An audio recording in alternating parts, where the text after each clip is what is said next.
But if our gospel be hid, the gospel is the good news of Jesus Christ's sacrifice for sinners and his burial and resurrection, conquering sin, death, and hell. That's the gospel. If it be hid, it's not hid from those of us that have already believed, because we've seen it. All right, if it be hid, it is hid to them that are lost. And what does God want to happen to everyone that is lost?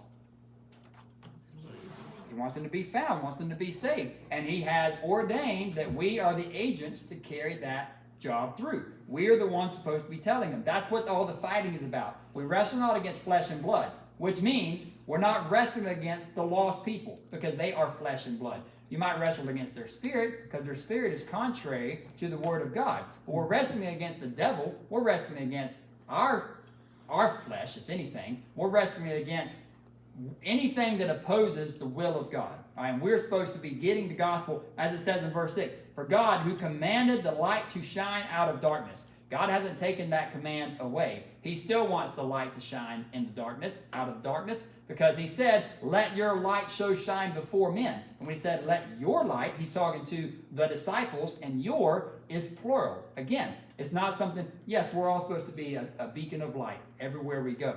But we're not acting as Jesse Cohn and as Stephen Bach and as Daniel Blair. We are acting as members of a local church. It's the light he has put here.